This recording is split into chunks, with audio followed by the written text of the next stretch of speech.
أعوذ بالله من الشيطان الرجيم. بسم الله الرحمن الرحيم. Itu biasanya ketika manakib pertama ngebaca Rotibul Atos, kemudian Mauludun Nabi, kemudian manakib. Yang pertama kita baca Rotibul Atos. Kalau kita baca Rotibul Atos, begitu kita mau mengirim Fatihah kepada Al-Habib Umar bin Abdurrahman Al-Attas, Thumma ila Al-Habib Umar bin Abdurrahman Al-Attas wa Syekh Ali Baros.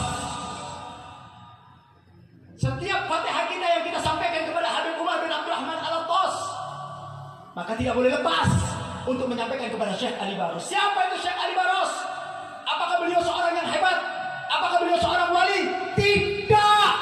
Syekh Ali Baros adalah seseorang yang dikatakan oleh para ulama menuntut ilmunya lebih sedikit daripada dia berkhidmat kepada Al-Habib Umar bin Abdurrahman Al-Attas. Ini Syekh Ali Baros, ibadallah, berkhidmah sedikit sekali menuntut ilmunya, tapi beliau berkhidmah di hadapan Al-Habib Umar bin Abdurrahman Al-Attas. Pernah sampai disatukan cerita, ibadallah, ketika beliau sedang duduk bersama Al-Habib Umar bin Abdurrahman Al-Attas bersama para santrinya, salah satunya adalah Syekh Ali Baros. Syekh Ali Baros itu biasa suka memijit daripada kakinya Al-Habib Umar bin Abdurrahman Al-Attas karena beliau berkhidmat. Ketika sedang duduk, kemudian Al-Habib Umar mengatakan, sebentar lagi ada orang yang ngetok pintu. Kamu buka, karena yang datang itu adalah Nabi Allah Khidir. Sebentar lagi Nabi Allah Khidir datang. Masya Allah. Beliau tahu karena beliau adalah mukasyif. Beliau tahu karena beliau dibuka hijabnya oleh Allah Ta'ala. Tak lama kemudian, betul pintu tersebut diketok oleh seseorang. Itu santrinya langsung lompat, semua lari ke pintu tersebut. Kemudian begitu dibuka, ternyata betul yang datang adalah Nabi Allah Khidir alaihi salatu wassalam. Apa yang mereka lakukan? Dicium, dipeluk, dicium tangannya, minta barokah daripada Nabi Allah Khidir alaihi salatu wassalam. Tapi yang menarik, ibadah Allah, itu santri semua lari ke sana kecuali Syekh Ali Baros. Syekh Ali Baros tidak bergerak, saudara. Enggak, dia tetap pijat kaki daripada Al-Habib Umar bin Abdurrahman Al-Attas. Ketika ditanya oleh Habib Umar, "Hai Syekh Ali Baros, kenapa kamu tidak berdiri seperti teman-temanmu? Kenapa kau tidak ambil berkah daripada Nabi Allah Khidir alaihi salatu wassalam?" Apa kata Syekh Ali Baros? Demi Allah, aku punya keyakinan bahwa engkau lebih afdal daripada Nabi Allah Khidir. Masya Allah. Lihat al-mahabbah, lihat kecintaan. Begitu beliau mengatakan demikian, apa kata Habib Umar? Mulai sekarang siapa orang yang membaca suratul Fatihah buat aku, tidak akan aku terima kecuali menyertakan nama Syekh Ali Baros. Sampai sekarang kita baca Fatihah kepada Habib Umar, Syekh Ali Baros selalu ngikut, ibadallah. Kenapa? Kedekatan beliau dengan ulama, kedekatan beliau dengan para habaib. Makanya tidak ada sia-sia. Manakala kita mencintai para habaib itu tidak akan pernah sia-sia. Manakala kita mencintai ulama tidak akan pernah sia-sia. Tancapkan di dunia ini, jangan kalian lakukan kecuali mahabbah kepada para habaib dan para ulama. Dekatkan diri kalian, tanamkan kecintaan kalian kepada mereka. Karena kita tidak punya modal yang bisa kita bandahkan kecuali mahabbah kepada orang-orang soleh. Kita sudah tidak bisa bertemu dengan Nabi Muhammad. Kita sudah tidak bersua dengan Nabi Muhammad, tapi kita bertemu dengan warasatul anbiya. Kita bertemu dengan abnaul Muhammad. Kita bertemu dengan ahli baitin Nabi yang di dalam dirinya yang di dalam dirinya mengalir darah suci Nabi Muhammad. Ini cara kita untuk mendekatkan dengan Nabi Muhammad. Ingat, kalian tidak akan pernah sampai kepada Habibina Muhammad tanpa melewati pintu para habaib. Tidak akan pernah sampai.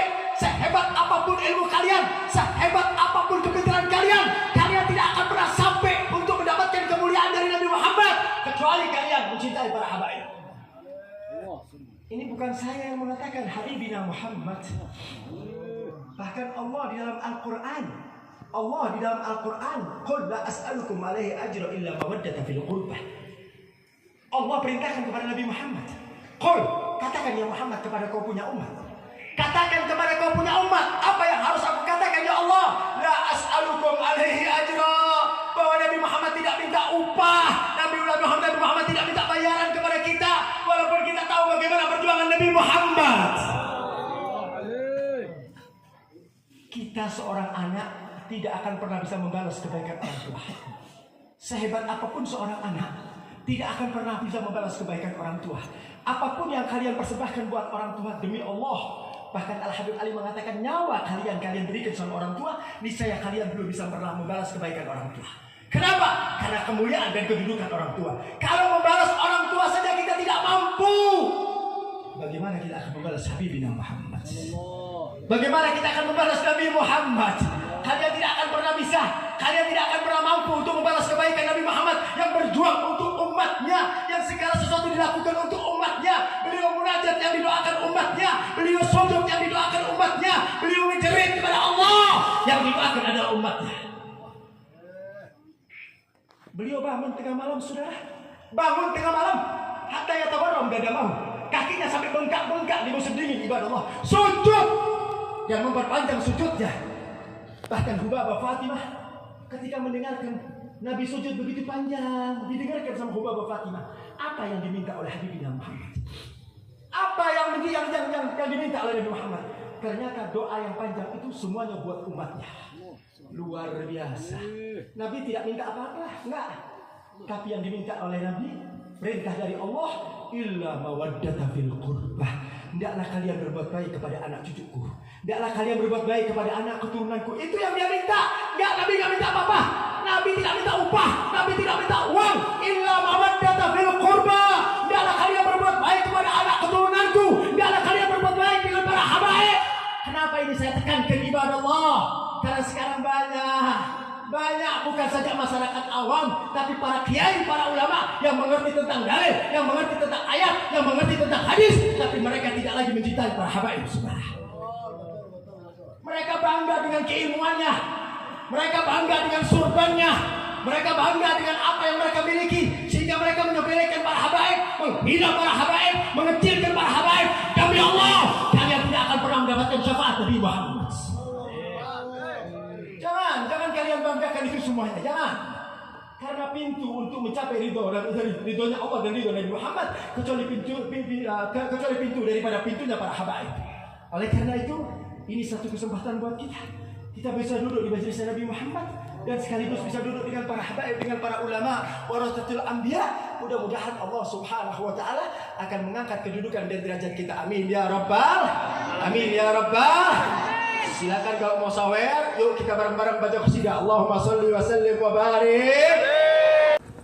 آمين يا الله يا رحمن يا رحيم أنت الجواد العليم وأنت نعم المعين.